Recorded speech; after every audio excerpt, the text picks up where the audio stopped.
सत्य को जान लो और क्षण भर में तुम मुक्त हो जाओ। सारा अज्ञान भाग जाएगा। जब एक बार मनुष्य विश्व की अनंत सत्ता से अपने को एकीभूत कर लेता है, जब विश्व की सारी पृथकता विनष्ट हो जाती है, जब सारे देवता और देवदूत, नर नारी, पशु और पौधे उस एकत्व में विलीन हो जाते हैं, तब कोई भय नहीं रह जाता। क्या मैं अपने आप को चोट पहुंचा सकता हूं? अपने को मार सकता हूं? क्या मैं अपने को आघात पहुंचा सकता हूं? डरना किससे? अपने आप से डर कैसा? जब ऐसा भाव आ जाएगा, तब समस्त दुखों का अंत हो जाएगा। मेरे दुख का कारण क्या हो सकता है? मैं ही तो समस्त विश्व की एकमात्र सत्ता हूं। तब किसी से ईर्ष्या नहीं रह जाएगी, क्योंकि ईर्ष्या किससे? स्वयं से। तब समस्त अशुभ भावनाएं समाप्त हो जाएंगी। किसके विपक्ष में मैं अशुभ भावना रख सकता हूं? स्वयं के विरुद्ध। विश्व में मेरे सिवा और है कौन? और वेदांती कहता है कि ज्ञान प्राप्ति का यही एकमात्र मार्ग है। विभेद के भाव को विनष्ट कर डालो। यह अंधविश्वास कि विविधता का अस्तित्व है, समाप्त कर डालो। जो अनेकता में एकता का दर्शन करता है, जो इस अचेतन जड़पिंड में एक ही चेतना का अनुभव करता है, एवं जो छायाओं के जगत में सत्य को ग्रहण कर पाता है, केवल उसी मनुष्य को शाश्वत शांति मिल सकती है, और किसी को नहीं, और किसी को नहीं। ईश्वर के संबंध में भारतीय दर्शन ने जो 3 कदम उठाए, उनकी ये ही प्रमुख विशेषताएं हैं। हमने देखा कि इसका प्रारंभ ऐसे ईश्वर की कल्पना से हुआ जो सगुण व्यक्ति है तथा विश्व से परे है। यह दर्शन बृहद ब्रह्मांड से सूक्ष्म ब्रह्मांड ईश्वर तक आया, जिसे विश्व में अंतर्व्याप्त माना गया, और अंत में आत्मा ही को परमात्मा मानकर संपूर्ण विश्व में एक सत्ता की अभिव्यक्ति को स्वीकार किया गया। वेदों की यही चरम शिक्षा है। इस तरह यह दर्शन द्वैतवाद से प्रारंभ होकर विशिष्टाद्वैत से होता हुआ शुद्ध अद्वैतवाद में विकसित होता है। हम लोग जानते हैं कि संसार में बहुत कम लोग ही इस अंतिम अवस्था तक आ सकते हैं, या यहाँ तक कि इसमें विश्वास करने का साहस रख सकते हैं, और इसे व्यवहार में लाने वाले तो उनसे भी विरल हैं। फिर भी इतना तो स्पष्ट है कि संपूर्ण नीतिशास्त्र और आध्यात्मिकता का रहस्य यही है। क्यों सब लोग कहते हैं दूसरे की भलाई करो? इसका कारण कहाँ है? क्यों सभी महान व्यक्ति मानव जाति में विश्व बंधुत्व की शिक्षा देते हैं और महत्तर व्यक्ति समस्त प्राणियों में? कारण यह है कि चाहे वे जाने या न जाने, पर उनकी हर धारणा, उनके हर तर्कहीन एवं वैयक्तिक अंधविश्वास के मूल में निहित एक आत्मा का शाश्वत प्रकाश बार बार अपनी अनंत व्यापकता को प्रकट करता है, अनेक रूपों में विद्यमान अपनी एक सत्ता का प्रतिपादन करता है। फिर भारतीय दर्शन अपनी चरमावस्था पर पहुंचकर विश्व की यों व्याख्या करता है: विश्व एक ही है, पर इंद्रियों को यह भौतिक लगता है, बुद्धि को आत्माओं का संग्रह दिखता है, और आध्यात्मिक दृष्टि से ईश्वर के रूप में प्रकट होता है।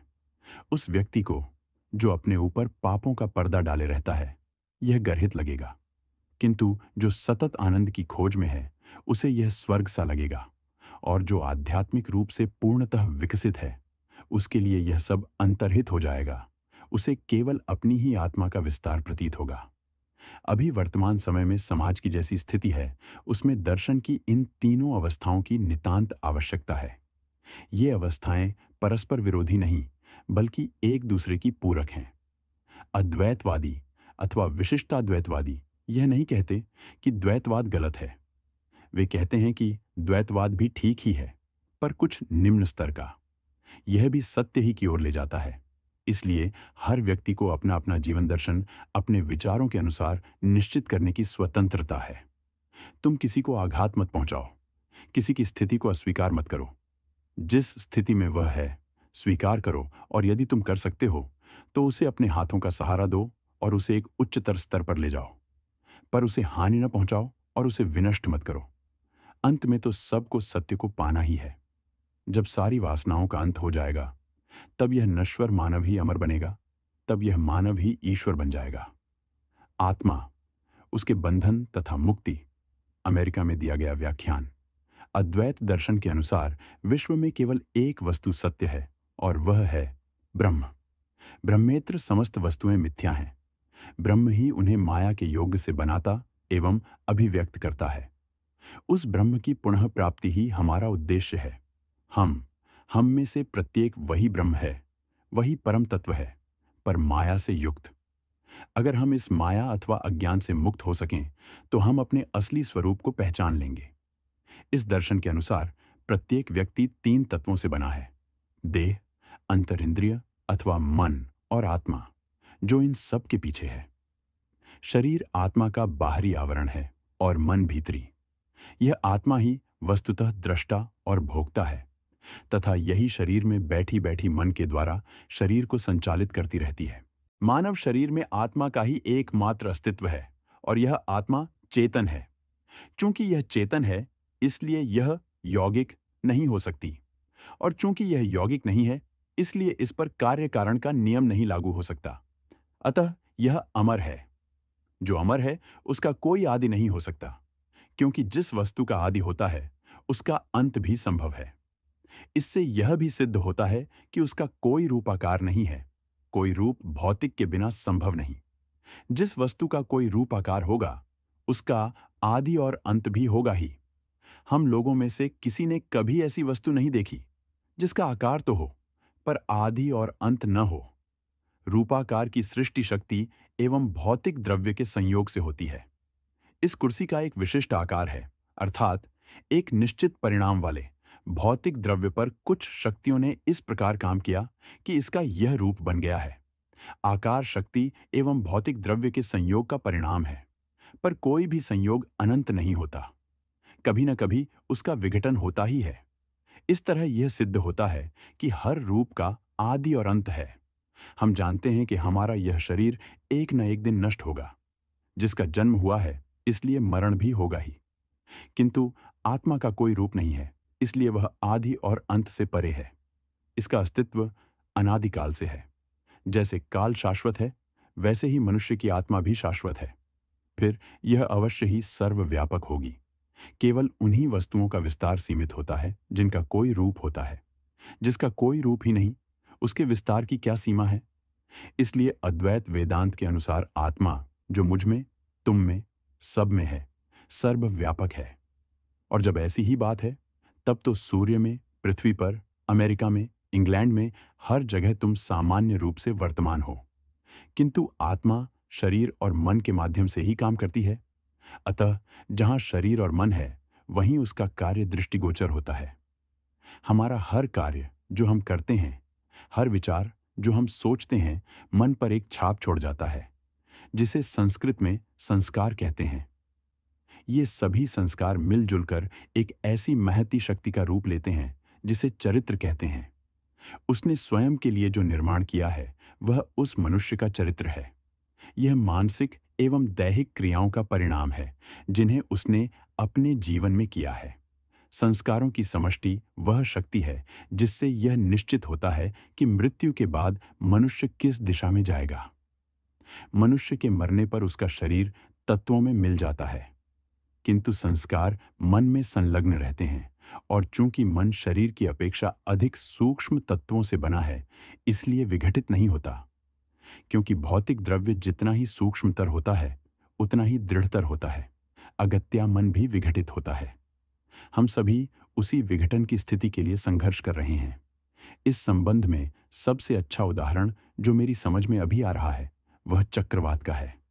विभिन्न वायु तरंगे विभिन्न दिशाओं से आकर एक बिंदु पर मिलती हैं और एकाकार होकर मिल जाती हैं, और मिलन बिंदु में वे संघटित हो जाती हैं तथा चक्र बनाती जाती हैं। चक्राकार स्थिति में वे धूलिकण, कागज के टुकड़े आदि नाना पदार्थों का एक रूप बना लेती हैं, जिन्हें बाद में वे गिराकर पुनः किसी दूसरे स्थान पर जाकर यही क्रम फिर रचती हैं। ठीक इसी प्रकार वे शक्तियाँ, जिन्हें संस्कृत में प्राण कहते हैं, परस्पर मिलकर भौतिक पदार्थों के संयोग से मन तथा शरीर की रचना करती हैं। चक्रवात की तरह ही वे कुछ समय में इन पदार्थों को गिराकर अन्यत्र यही कार्य पुनः करती हुई आगे बढ़ती जाती हैं। किंतु पदार्थ के बिना शक्ति की कोई गति नहीं, इसलिए जब शरीर छूट जाता है, तब मनस्तत्व रह जाता है, जिसमें संस्कारों के रूप में प्राण कार्य करते हैं। किसी दूसरे बिंदु पर जाकर ये पुनः नए पदार्थों का चक्र खड़ा करते हैं। इस तरह ये तब तक भ्रमण करते रहते हैं जब तक संस्कार रूपी शक्तियों का पूर्णतः क्षय नहीं हो जाता। संपूर्ण संस्कारों के साथ जब मन का पूर्णतः क्षय हो जाएगा, तब हम मुक्त हो जाएंगे। इसके पहले हम बंधन में हैं। हमारी आत्मा मन के चक्रवात से ढंकी रहती है और सोचती है कि वह एक स्थान से दूसरे स्थान में ले जाई जाती है। जब चक्रवात समाप्त हो जाता है, तब वह अपने को सर्वत्र व्याप्त पाती है। उसे तब अनुभव होता है कि वह तो स्वेच्छा से कहीं भी जा सकती है। वह पूर्णतः स्वतंत्र है और चाहे तो अनेकानेक शरीर और मन की रचना कर सकती है। किंतु जब तक चक्रवात की समाप्ति नहीं होती, उसे उसके साथ ही चलना पड़ेगा। हम सभी इस चक्रवात से मुक्ति के लक्ष्य की ओर बढ़ रहे हैं। मान लो कि इस कमरे में एक गेंद है और हम सब के हाथ में एक एक बल्ला है। सैकड़ों बार हम उसे मारते हुए इधर से उधर करते रहते हैं, जब तक कि वह कमरे से बाहर नहीं चला जाता। किस वेग से एवं किस दिशा में वह बाहर जाएगा, यह इस बात पर निर्भर करेगा कि जब वह कमरे में था, तो उस पर कितनी शक्तियां कार्य कर रही थीं। उसके ऊपर जितनी शक्तियों का प्रयोग किया गया है, उन सब का प्रभाव उस पर पड़ेगा। हमारी मानसिक और शारीरिक क्रियाएं ऐसे ही आघात हैं। मानव मन वह गेंद है जिसे आघात दिया जाता है। यह संसार मानो एक कमरा है जिसमें मन रूपी गेंद के ऊपर हमारे नाना कार्यकलापों का प्रभाव पड़ता है एवं इसके बाहर जाने की दिशा एवं गति इन सारी शक्तियों के ऊपर निर्भर है। इस तरह इस संसार में हम जो भी कार्य करते हैं, उन्हीं के आधार पर हमारा भविष्य जीवन निश्चित होगा। इसलिए हमारा वर्तमान जीवन हमारे विगत जीवन का परिणाम है।